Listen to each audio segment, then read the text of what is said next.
ಆಕಾಶ್ ಬಂದೇಣ.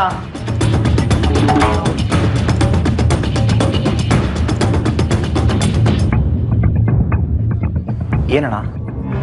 ನೋಡು ಆಕಾಶ್, ಒಂದು ವಿಷಯ ನೆನ್ಪಿಟ್ಕೊ. ಆ DNA ರಿಪೋರ್ಟ್ ಏನಾದರೂ ಪಾಸಿಟಿವ್ ಆಗಿ ಬಂದ್ರೆ ನನ್ಗಿಂತ ಕೆಟ್ಟ ಮನುಷ್ಯ ಇನ್ನೊಬ್ಬ ಇರಲ್ಲ. ಯಾಕಣ? ಏನಾಯ್ತು? ಯಾಕೆ ಹೀಗೆ ಮಾತಾಡ್ತಾ ಇದ್ದೀರಾ? ನೋಡು, ಅದೆಲ್ಲ ಬೇಡ ನಿಮಗೆ. ನೀನ್ ಸತ್ಯ ಹೇಳ್ತಾ ಇದೀಯ ಅಂತ ನಂಬಿದ್ದೀನಿ ನಾನು. ಅದೇನಾದ್ರೂ ತಪ್ಪಾದ್ರೆ ನೆನ್ಪಿಟ್ಕೊ, ನಿಂಗೇನ್ ಮಾಡ್ತೀನಿ ಅಂತ ನಂಗೆ ಗೊತ್ತಿರಲ್ಲ.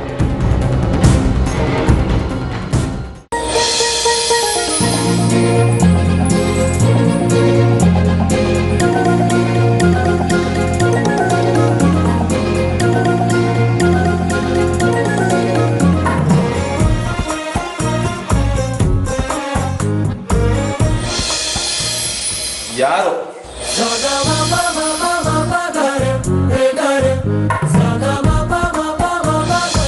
ಈ ಟೀಚರ್ ಇನ್ನು ಸುನ್ನಿದಿದಲ್ವಾ?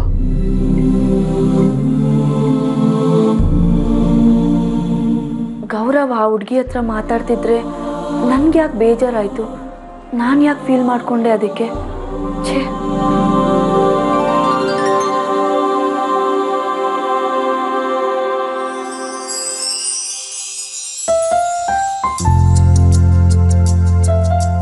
ನಾನು ಯಾಕೆ ಹೀಗಾಗಿದ್ದೀನಿ? ಯಾವತ್ತೂ ಈ ಥರ ಆಗ್ತಿರ್ಲಿಲ್ಲ ನನಗೆ. ಏನೇನೋ ತಲೆಗೆ ಯೋಚನೆ ಬರ್ತಿದೆ. ಇದು ಯಾಕೆ ಈ ಥರ? ಅದು ನಾನು. What nonsense.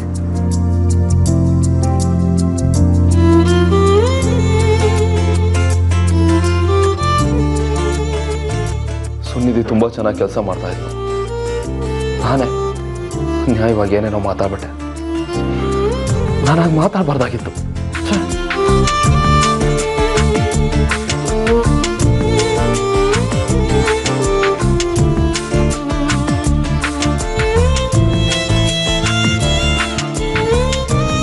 ಯಾಕೆ ಈ ಹುಡುಗಿ ನನಗೆ ಇಷ್ಟೊಂದು ಕಾಡ್ತಾ ಇದ್ದಾಳೆ?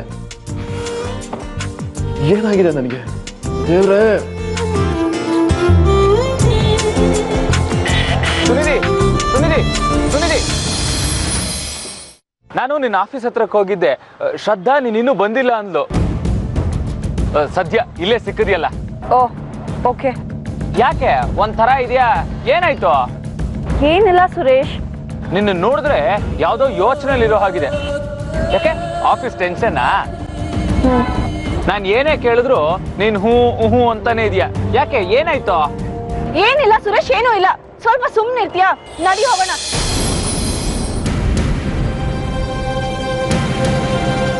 ಯಾವಾಗ ನೋಡಿದ್ರು ಒಟ ಒಟ ಅಂತಾನೆ ಇರ್ತೀಯ.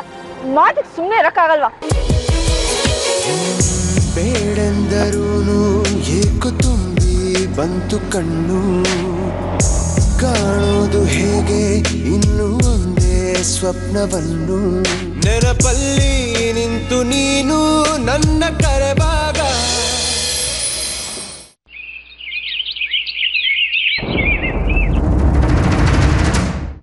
ನಾನು ಆಕಾಶ್ ಮನೆಗೆ ಹೋಗಿ ಬರ್ತೀನಿ. ಇವತ್ತು DNA ರಿಪೋರ್ಟ್ ಬರೋದಿದೆ. ತಿಂಡಿ ತಿನ್ಕೊಂಡು ಹೋಗು. ಬೇಡ ಬೇಡ, ಇದೊಂದು ಕೆಲಸ ಮುಗಿಸೋವರೆಗೂ ನನಗೆ ಸಮಾಧಾನನೇ ಇಲ್ಲ. ಸರಿ ಇರು, ನಾನು ಬರ್ತೀನಿ. 2 ನಿಮಿಷ. ಬೇಡ ಶ್ರದ್ಧಾ, ನೀನಿಲ್ಲೇ ಇರು ರಚನಾ ಜೊತೆ. ಆದರೂ ಬೇಡ ಶ್ರದ್ಧಾ, ನೀನಿಲ್ಲೇ ಇರು. ನಾನು ಹೋಗಿ ಬರ್ತೀನಿ.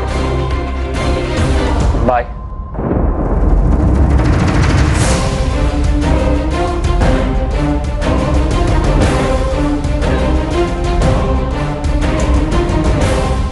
ನಮಸ್ಕಾರ.